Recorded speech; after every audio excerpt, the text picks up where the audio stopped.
We begin exactly where the title promised. Emma, once a homeless woman on the streets of Miami, finds herself standing before a cafe table opposite the city's richest widower, Harold Whitmore, and in that instant, everything changes. Before we dive in, tell me in the comments where you're watching from, and don't forget to like this story. Now, enjoy the journey. Emma's footsteps echoed on the polished marble floor as she entered the upscale cafe, her spine straight despite the tension in her chest. Only days earlier, she had been traded with almost invisible eyes on crowded sidewalks, but now a velvet rope separated her from the world she left behind. Harold sat at a corner table, a man used to power and control, yet as Emma approached, his expression softened in a way she did not expect. He offered a hand, and for a moment, the hum of the city outside stilled. The energy between them carried its own gravity, a tenuous spark that almost defied logic. In that first silent exchange, the audience should feel, this is the moment. That changes everything. Over the next few weeks, their meetings multiplied, each one charged with the unspoken. Emma sensed that Harold saw something in her, something he couldn't explain. By the time they stood before the judge exchanging vows, their disparity was impossible to ignore. She, once at life's edge. He, perched on its top.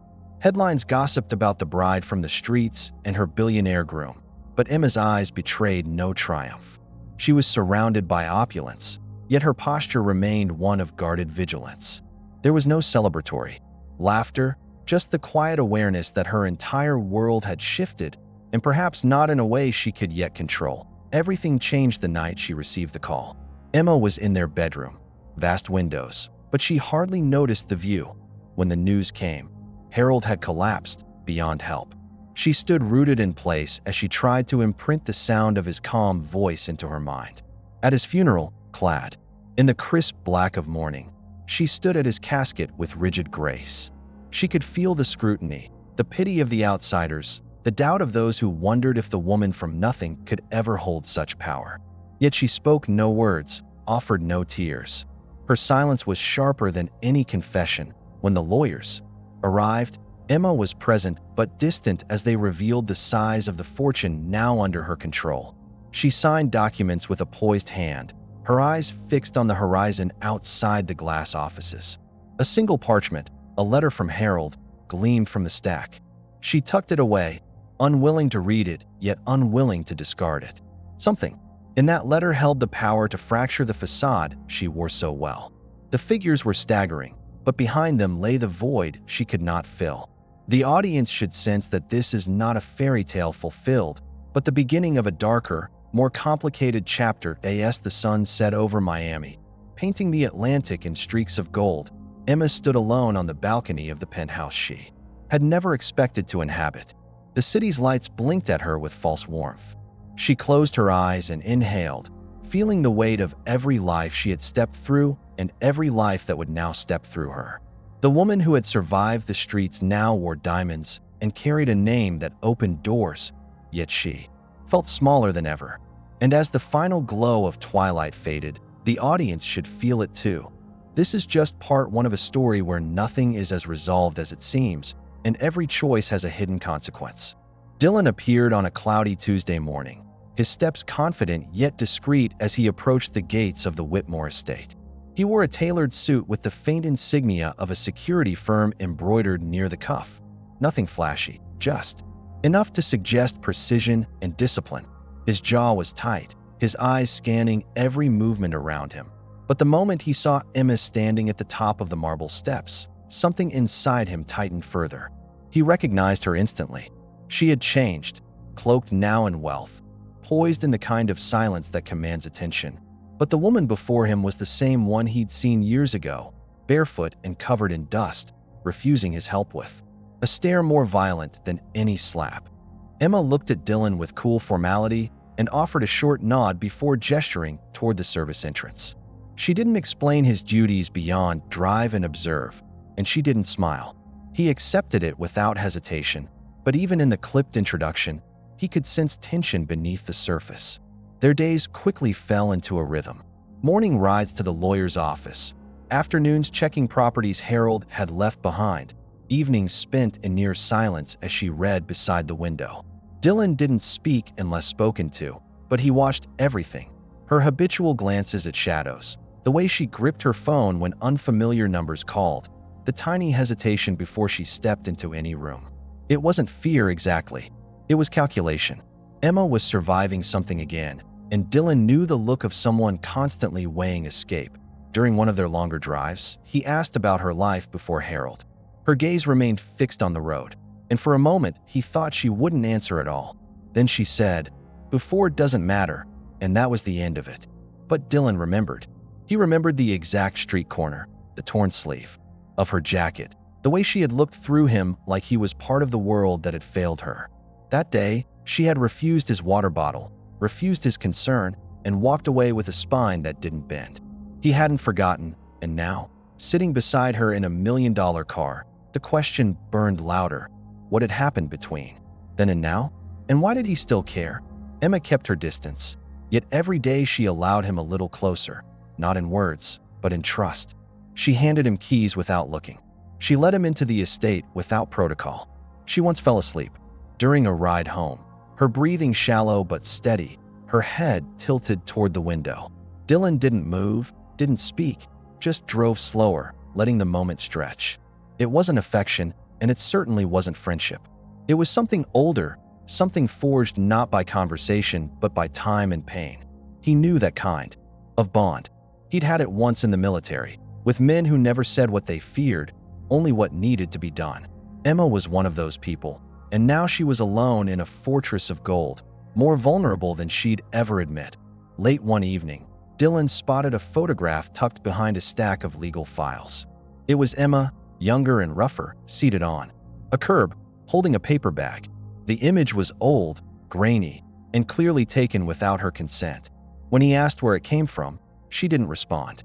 She just took the photo, slid it back where it came from, and said, "Everything that matters is here now." But Dylan didn't believe that. He knew the past doesn't vanish. It waits, quiet, until something rattles the walls. And from the way she had reacted, he was certain her past was still very much alive, maybe even dangerous. The silence between them, once empty, now throbbed with shared memory and unspoken questions. Dylan stopped asking. Instead, he watched for patterns. Who called her? Who she avoided? Which meetings left her visibly shaken? He began to map her routines, not to invade her privacy, but to understand the threat that lingered around her like smoke. The house was beautiful, yes, but the air felt wrong. There were locked drawers that never opened, late-night calls answered in whispers, and her tendency to stare too long at old news reports. Something was coming. Dylan could feel it in the way she walked, always forward, never relaxed, like a soldier still hearing gunfire in peacetime. He didn't need answers yet, but he needed to be ready when they came. Dylan hadn't intended to dig, but it happened naturally. During a routine sweep of Harold's office, checking for surveillance weaknesses, he found the letter, not hidden, but almost carelessly wedged between two manila folders in the bottom drawer. The envelope was unsealed, the handwriting unmistakably Harold's. Dylan hesitated for only a second before sliding the paper out. The words on the page were direct, not emotional. Harold had been worried, not about Emma, but about the people closest to his empire, his partners, board members, even his legal counsel. He suspected betrayal and hinted at a possible plot against him, not from outsiders, but from those who had dined at his table and toasted his victories. The confession wasn't concrete, but it was enough to trigger alarm. Dylan folded the letter and slipped it into his inner pocket without a word. He didn't tell Emma immediately. Instead, he watched her even more carefully, trying to determine if she knew about it or if Harold had deliberately left it for someone else to find. That night, as they rode back from another lawyer's meeting, Dylan mentioned Harold's growing unease in the weeks before his death. Emma turned her head slowly, her eyes unreadable, and said, "He was a man surrounded by lions. It was bound to happen." She didn't ask what Dylan had found. She didn't deny anything. She only offered a look, slight, almost playful, with one brow raised, and he understood then. She already knew. She always knew. From that moment, Dylan's role shifted. He was no longer just the driver or bodyguard. He became a silent partner in a game neither of them defined out loud. He stopped requesting access. He no longer asked permission to enter Harold's study or linger in the back during meetings. Emma let it happen. She watched him like one watches a chess piece being moved into position, not surprised, just waiting to see what it would do. Next, he noticed that she carried a slim, leather-bound notebook. She never left it behind. Even when attending interviews or meetings, it was always nearby. Once, he glimpsed its pages filled with notes, dates, names, strange little diagrams that didn't make sense until he realized they were timelines. Emma's silence became a kind of language. She didn't say what the notebook was for, but her manner when handling it suggested importance far beyond sentimentality. It was a weapon, he suspected, a record, maybe even blackmail, but certainly something that made her feel safe. Dylan respected it. He never asked to see more, never hinted at intrusion. Instead, he began to connect the dots himself, following the financial trails and revisiting conversations from her meetings with accountants and former advisors. Patterns emerged, payments that didn't align, offshore accounts that blinked into existence only to vanish weeks later. Emma had been mapping this long before Harold's death, and Dylan saw now that whatever they were in, she had planned it with ruthless clarity. And yet, despite her foresight, there were things she didn't control. Dylan intercepted an encrypted email routed through an anonymous domain. It contained a single sentence: "She knows too much." No names, no threats, just that. He didn't show it to her, not yet, but it confirmed what he had begun to fear. Someone was watching her, not because she had money now, but because she held secrets. That night, as he waited outside her room, Dylan heard her voice through the door, soft and even, as she dictated something into a recorder. Not confessions, not emotions, just data. Cold, clear, detailed. She was preparing for war in the only way she knew how, with facts that in the morning. Dylan found her in the garden, barefoot in the dew, staring at nothing. When she turned, her face was calm, but her eyes betrayed fatigue deeper than sleep could. "Here." She said nothing, handed him the keys to the estate, and walked past him into the house. He stood there for several minutes, clutching the letter he had found, knowing he couldn't hold it any longer. The threat was too real now. He needed her to know what he knew. Not because she was in danger, he already knew she was, but because, if anything happened, someone besides her had to understand the full scope of what was unfolding. He wasn't protecting her anymore. He was preparing for what came next. Emma didn't look up when Dylan entered the study. She was seated at Harold's old desk, the diary open beside her, pen in hand, mid-sentence. Without lifting her eyes, she asked, "What did you find?" There was no hesitation, no preamble. Dylan placed the letter on the desk, but she didn't reach for it. She simply said, "I knew it existed. I just didn't know who would find it first." The air between them thickened, not with shock, but with the quiet weight of understanding. She leaned back, eyes finally meeting his, and spoke with the cold precision of someone who had rehearsed the truth for years. None of this was coincidence. I didn't marry Harold by accident. I knew what he was. I knew what he'd built. And I knew how fragile it all was. Dylan didn't interrupt. He let her speak, and she did so with a kind of graceful brutality. She explained how, after years of being invisible, she realized the only way to rewrite her place in the world was from inside its tallest walls. She never lied to Harold, she claimed. She simply let him see what he wanted to see. He was kind, but naive, blinded by guilt and grief, a man desperate to believe he could save someone. Emma never pretended to love him, but she never betrayed him either. Her goal was never revenge against Harold. It was revenge against the world that had deemed her unworthy of safety, dignity, and power. And Harold, in his own way, had offered her a path, not just to security, but to redefinition. She closed the diary gently and rested her hand on its cover. Her voice dropped slightly, not with emotion, but with clarity. "People like me don't get second chances. We take them." Her tone wasn't defensive. It was matter of fact, the tone of someone who had long accepted that survival meant choosing the lesser cruelty. Dylan understood more in that moment than in any background file or surveillance report.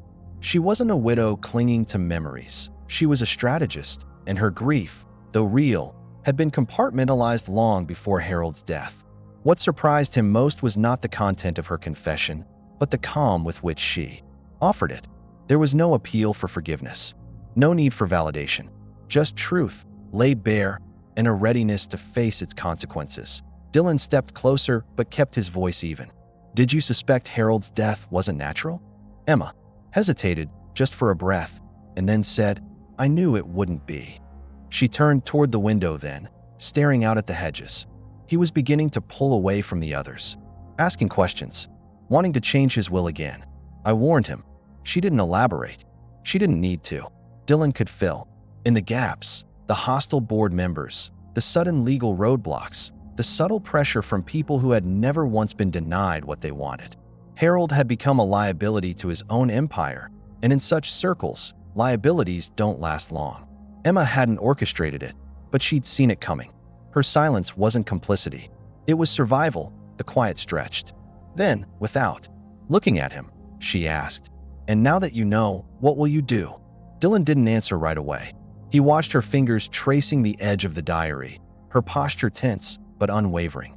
She had spent years building a life from nothing, and now every piece of it teetered on exposure. But he didn't feel manipulated. He felt like a man who'd arrived too late to stop a war already in motion.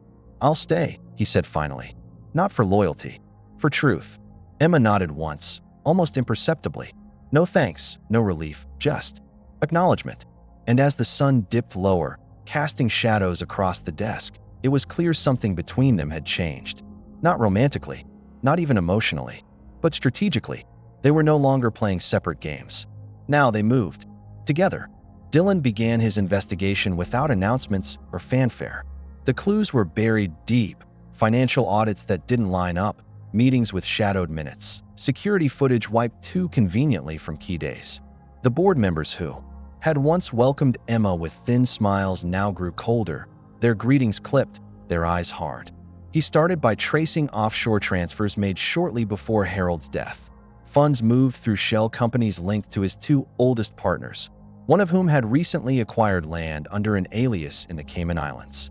What began as mere suspicion quickly sharpened into clarity. Harold hadn't been paranoid. He'd been methodically undermined by men he'd trusted, and Dylan now had enough threads to pull the entire tapestry apart. Emma didn't ask for updates. She continued her public duties quietly, attending fundraisers and estate meetings with an expression that betrayed nothing. But behind closed doors, her resolve shifted. She gave Dylan full access, documents, passwords, every note Harold had. Left hidden, the deeper they went, the more coordinated the scheme appeared. There were transcripts of board calls, lightly encoded, but Dylan deciphered the meaning quickly. They had discussed contingency plans, even floated the idea of accelerating leadership transition, a phrase that chilled him more than any direct threat could. These weren't impulsive men. They had planned Harold's fall like businessmen negotiating a merger, clinical, detached, final. Together, they drafted a full report. Emma agreed to deliver it personally to a discreet but powerful federal contact Harold had trusted in the past. The day they drove to the meeting, neither spoke until they reached the city's edge. She signed the complaint with a composed hand, and as she slid the document across the table, she didn't look back. Dylan noted how she carried herself. No trace of vengeance, only precision. There was no attempt to appear virtuous, no performance for sympathy.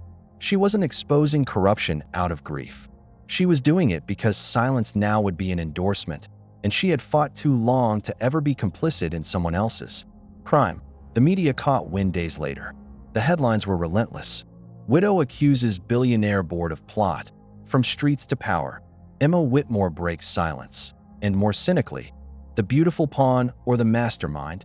Emma gave only one televised statement, brief and measured. "This is not about inheritance. It's about justice." The words weren't grand, but they struck. She refused to elaborate, refused to accept interviews, refused to let the narrative spiral into drama. The public, divided, began to question everything. Some saw her as brave. Others whispered she was too composed, too rehearsed. But Dylan could tell she wasn't performing. She was simply tired of being underestimated. The backlash came quickly. Protesters gathered outside the estate gates. Anonymous emails flooded. Their accounts, some supportive, many threatening. Former allies of Harold's now turned cold, calculating their distance. But Emma never wavered. Each morning, she walked out as if nothing had changed. She didn't wear armor. She wore control. Dylan remained by her side, no longer just security, but witness to something bigger than either of them, a reckoning that had been coming long before Harold died. And as they stood together in the courthouse, waiting for the next move, it was clear this wasn't about victory. It was about finally dragging the truth into the light and letting the world decide what to do with it. The courthouse was colder than expected, not in temperature but in tone, a place where legacy and wealth seemed to carry more weight than evidence. Emma entered without entourage, dressed simply, walking alongside Dylan as if the cameras weren't there, as if the trial ahead wasn't the culmination of everything she had risked. Charles Brenner, Harold's most powerful former partner, stood at the defendant's table with an expression that was part disdain, part disbelief, as though the very accusation offended his understanding of power. But he didn't look at Emma, not once. It was as if acknowledging her presence might validate the threat she had become. She, on the other hand, stared straight ahead, unmoved by the posture of money. The prosecution was armed with every document Dylan had helped gather, every encrypted message, every false transaction linked to accounts traced back to Brenner. The courtroom didn't gasp. The details were clinical. But every piece of evidence stripped away the illusion that Harold's death had been a tragic coincidence. Instead, the jury was presented with a slow, deliberate orchestration, subtle pressure on a grieving man, financial manipulation, and a silent expectation that his exit would benefit those who had once toasted to his empire. Emma never took the stand, by legal strategy and by choice. Her statement had already been made, not in words, but in how she lived through the storm without retreat. When the verdict came, guilty on multiple counts of conspiracy and fraud, there was no eruption, no celebration. Brenner didn't shout or plead. He stood as the sentence was read, jaw tight, hands clenching only when the judge denied bail. The bailiff placed cuffs around his wrists with mechanical precision, and still he refused to look at Emma. But she looked at him, steady, detached, not with triumph, but with the final recognition that the man who once wielded cities like chess pieces had lost. Dylan watched her closely. She didn't blink, didn't flinch. She just turned and walked out before the judge could even dismiss the courtroom, her heels echoing through the marble corridor with the quiet sound of history shifting. Outside, there were no reporters, no applause. The world moved on, as it always does, but something had broken loose beneath the surface. Emma stood at the curb, waiting for Dylan to bring the car around. She didn't check her phone. She didn't speak. When she finally slid into the passenger seat, she closed her eyes for a brief moment, her shoulders relaxing just slightly. It wasn't peace, it was release. The kind that comes when you've carried something for too long and the weight finally slides off. Dylan said nothing. He drove in silence, glancing at her only once. And in that single look, he saw what she wouldn't say aloud. Not relief, not victory, just the exhaustion of survival finally giving way to stillness. As they pulled up to the estate, Emma didn't go inside. She stood by the gates, staring up at the sky that was beginning to darken with twilight. She remained there long after Dylan parked, her back to the house, as if saying goodbye to something invisible. There were no crowds, no closing speeches, only the knowledge that she had stood against the machine and wasn't crushed beneath it. The empire she had once married into was now fractured, its throne vacated. But Emma hadn't come for crowns. She had come for a voice. And now, with everything stripped away, the silence felt earned. The private jet was ready. The staff had prepared everything, but Emma stood on the tarmac with her coat draped over her arm and a single suitcase by her side. She watched the crew go through final checks, but her attention drifted elsewhere, too. The car where Dylan waited, engine idling, eyes on her through the windshield. She didn't move. Instead, she walked back to him, handed the keys to the estate, and said only, "This doesn't belong to me anymore." There was no drama in her voice, no regret, just certainty. He stepped out, looked at the keys in his hand, then back at her. The silence said more than any farewell. They had come too far to ruin it with ceremonial goodbyes. Emma had chosen a different flight, commercial, business class, no escorts. The wealth she once wore like armor was now stored away, reduced to a carry-on and a faded photograph of her and Harold during better days. Dylan followed her through the terminal until they reached her gate. They didn't embrace, didn't touch. She simply nodded, and he gave her the kind of smile that spoke of recognition, not longing. The loudspeakers announced boarding. She walked forward, never looking back, her heels echoing against the tiled floor like punctuation marks to a story long in the telling. Dylan didn't follow. He just stood there, hands in his coat pockets, watching as she crossed the threshold into something new. On board, Emma took the window seat and placed the photograph into the seat pocket in front of her. Outside, the airport faded slowly, swallowed by distance and sky. She let her head rest against the seat and exhaled. No one beside her knew who she was, and that anonymity felt cleaner than any redemption speech. She didn't check the news. She didn't answer the texts piling up. The world she had dismantled would continue without her, spinning headlines into questions she would never answer. The seatbelt sign blinked on, and with it, a weight she didn't expect lifted from her chest. No more lawyers. No more secrets. Just movement. Forward, anonymous, free. Back on the ground, Dylan returned to the estate one final time. He handed the keys to the new trustees, declined their offers to stay on, and walked out with nothing but his coat and the echo of her last look. The mansion loomed behind him, windows like eyes watching him leave. He didn't feel abandoned. He felt released. They had both done what they came to do. Now, all that remained was distance. As he passed through the gates for the last time, he glanced once at the upper balcony where she used to stand at dusk, silent and searching. It was empty now, and for the first time, it looked peaceful. Their story didn't end in embraces or promises. It ended in movement, in choices quietly made. Emma, chasing not reinvention but restoration. Dylan, returning not to a mission but to a life untouched by shadows. There was no applause waiting at the end, no final confrontation, just a shared understanding that their time had meant something, and it was enough. The sun dipped low over the Atlantic, casting a line of molten gold across the clouds as Emma stared through the plane window, unmoving. Her fingers rested gently against the cold glass, not in longing but in quiet acknowledgement. The city behind her was fading, not in skyline but in relevance, and for the first time in years, she wasn't measuring her next step by strategy. The photograph remained tucked away, its edges worn from years of being handled but never forgotten. She didn't open it. She didn't need to. Harold's memory, once an obligation, had become something softer, something that no longer weighed her decisions. The plane ascended, and with it, something inside her seemed to exhale. Hours later, in a quiet coastal town far from anything once familiar, Emma walked into a modest apartment overlooking a marina. The air smelled of salt and simplicity. There were no staff, no surveillance, no legacy demanding attention. She placed her suitcase in the corner and stood at the window, watching boats sway with the tide. In the silence, she reached into her coat pocket and removed a small object, a key ring with no mansion attached, no gate to guard.